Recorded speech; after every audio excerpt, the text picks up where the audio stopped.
Hey guys, this is V and welcome to the channel. In today's video, I want to share with you some decorative beads. Now, decorative beads come in all sizes and shapes and colors. I want to share with you some of the ones that I have. They are very inexpensive. As you know, on my channel, I do just about everything on a fabulous budget. Some of these beads here were the most I paid for beads is like $12, but I'm going to also show you in the video how you could create your own. You could buy beads from Amazon. These here was purchased from I can't remember, Fred's, this store called Fred's. And on, as you can see, this one is new. I well, not really new. I bought them last year. I paid $12.99, and these are the humongous ones, and they are in a black with little tarnish on them.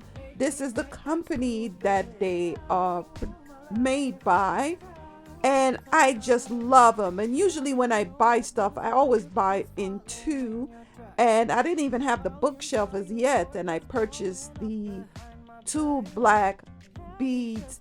I'm going to show you later on in the video how I put light into the cabinet to display. This area here is in my loft, well, my balcony, my indoor balcony, because it is a balcony sitting in the middle on my third floor looking over the rest of the home.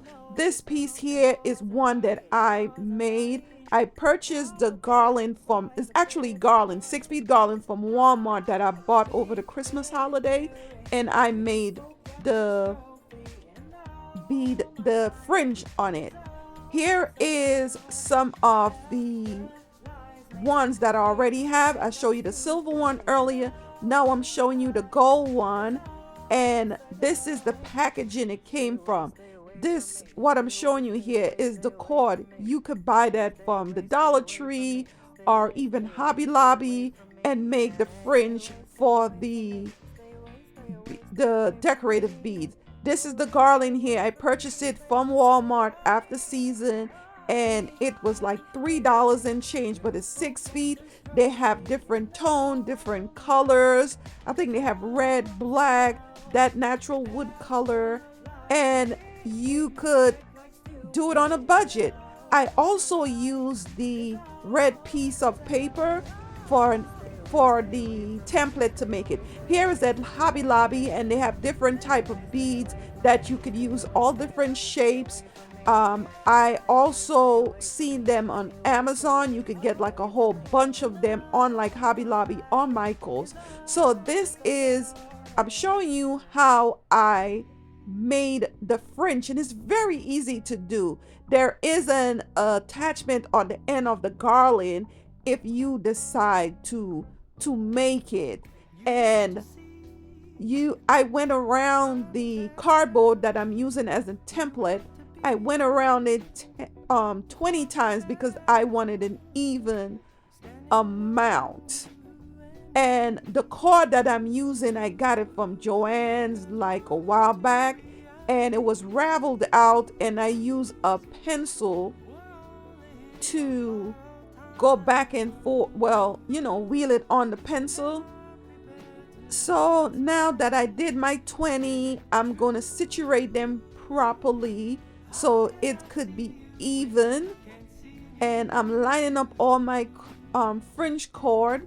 And now I'm going to go ahead and cut it and feed it through the area in the bead that to make the fringe.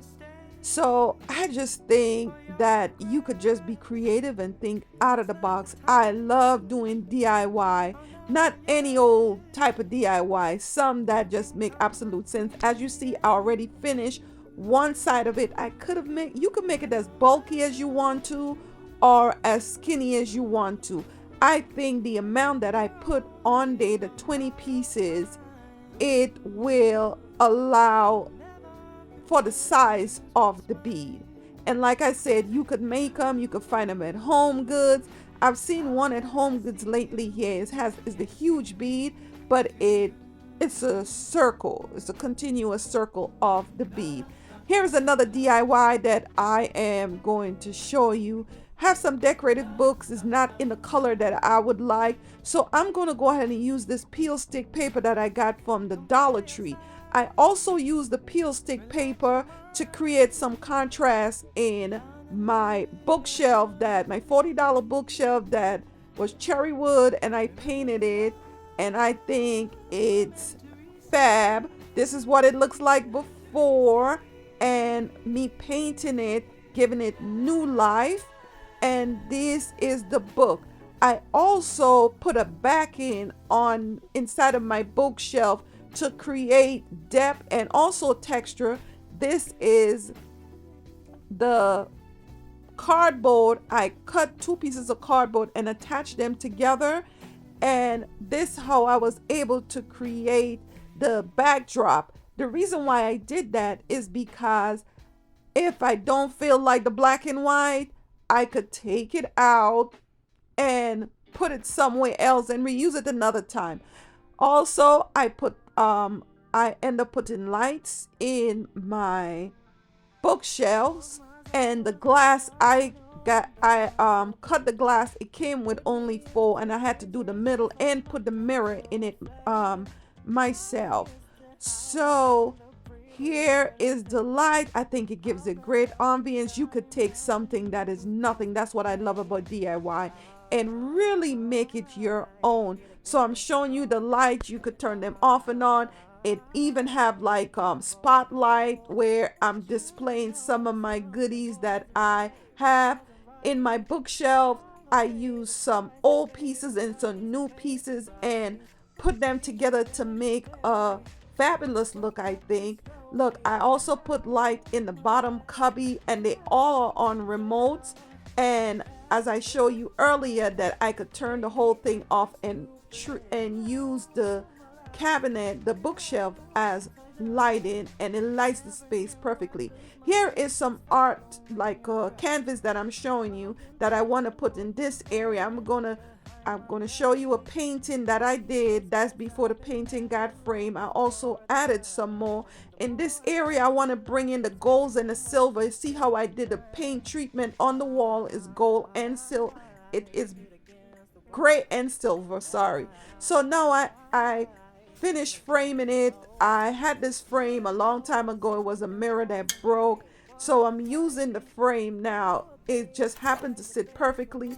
The cord, I got it from Lowe's. You know how they have the cord to tie up stuff out there? Yes, I took it. And the metal part is like sheet metal that I use. These 2 paintings there, I made them also. That was a DIY. Guys, come back in the next video and I will show you how I go to the thrift store and find different pieces not used for a particular, but I could turn them into something different. Please like, subscribe, and share. Hit the notification that when I upload videos, you'll be the first to be notified.